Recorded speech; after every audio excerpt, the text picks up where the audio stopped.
Hi, welcome to my channel. In this video, you're going to learn about rational expressions and rational functions. Now, we're going to differentiate these two. Now, first, what is a rational expression? So, rational expression is the ratio of two polynomials. When we say ratio, it should be expressed in fraction, which means there is a numerator and a denominator. So here are examples. 2x over x plus 1. So this is the numerator and this is the denominator. Now, the numerator is a polynomial and the denominator is also a polynomial. Now, x plus 3 is also an example of rational expression because understood there is a denominator 1. And this is also a polynomial. It's a monomial actually. So polynomial divided by polynomial. Another example is 1 over x. Another one is x squared plus 4x plus 4 over x plus 2. So this is a polynomial.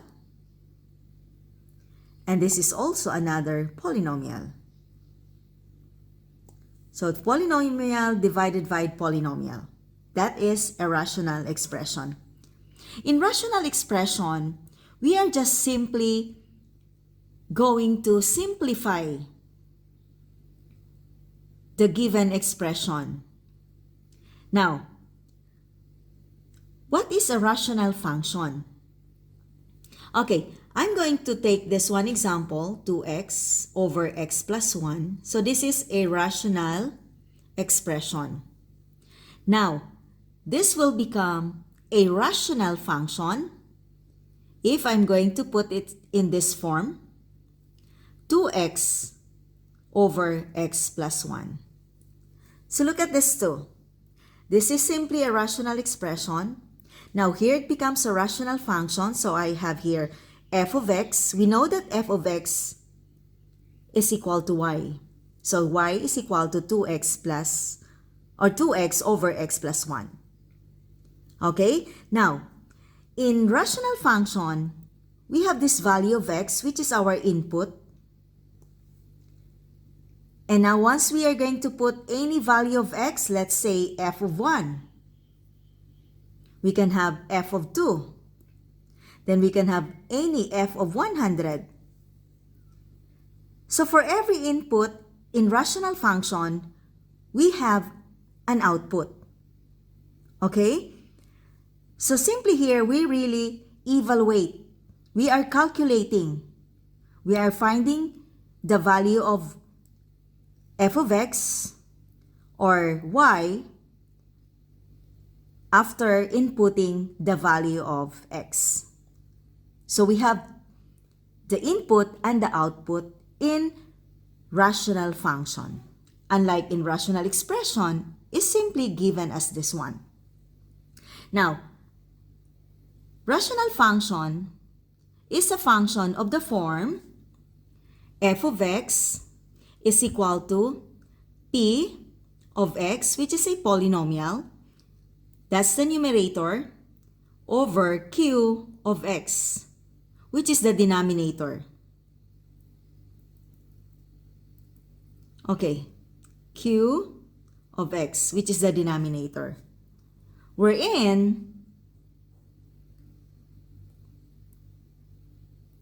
p of x and q of x are polynomials.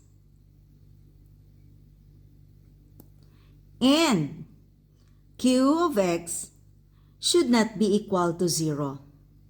Okay? Why? Why is it that q of x should not be equal to 0? Why is it that denominator cannot be equal to 0? Because dividing by 0 is actually undefined. Okay? There is no solution for that. So dividing by 0 is not allowed. Okay? That's why we need to make sure that our denominator, the q of x, should not be equal to 0. Okay, now here are examples of rational functions. F of x is equal to 1 over x. f of x is equal to 2x plus 3 over x plus 2. G of x is equal to x squared minus 16 over x plus 4. And then we have f of x is equal to x plus 2 divided by x plus 5. So these are examples of rational functions. So in rational functions, we can just simply input any value of x in order to solve for the value of y. Okay? Now, before we're going to move further about rational functions, first you need to know how to simplify rational expressions. Because we are going to use that, you are going to use that in rational function. Okay. So here now, we have this one.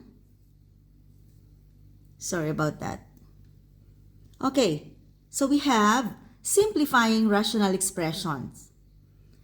So I have here 4x to the 5th power divided by x cubed. How are we going to simplify these rational expressions? To simplify this is simply, you're just going to divide the numerical coefficient and apply the laws of exponent in dividing. So 4 divided by 1, that is simply 4. And then, in dividing, we are just subtracting the exponent, right? So 5 minus 3.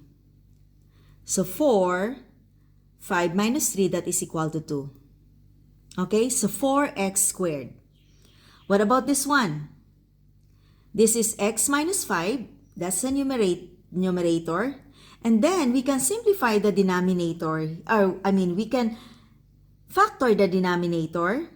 That is, this is difference of two squares. So we can factor this. X squared, square root of x squared is x.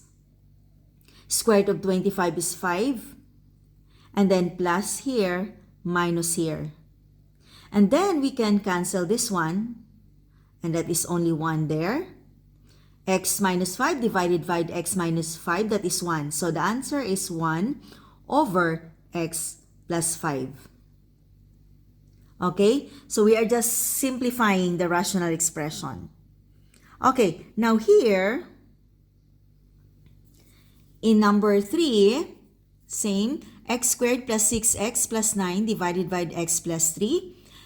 Now recall your factoring. Okay? Look at this. This is trinomial. In factoring this kind, you need to think of the factors of 9, the constant here. Okay? 9, wherein if you're going to add, is equal to the coefficient of the middle term. So, very easy. 3 times 3, that is 9. Then 3 plus 3, that is equal to 6. Which is equal to this. Which means now that our numerator, square root of x squared is x. Then plus 3 here. Okay? And that is over x plus 3. So what is now x plus 3? You can cancel this one. And the final answer is x plus 3. Okay? Now, what about number 4? In number 4, we have here x minus 3 over, again, you can factor the denominator. Factors of 15, negative 15. So one should be positive, one should be negative. Okay, so for 15, we have 5 times 3. That's 15. Negative and positive. So which one should be negative or positive? So here, since the middle term is positive, 5 should be positive and 3 should be negative. Okay? So now we have x and x. Then we have plus 5 and negative 3. Now you can cancel negative x minus negative 3 and x minus 3 in the denominator here. So understood, there is 1, so 1 over x plus 5. Okay, this one. Okay, so that's how you're going to simplify rational functions.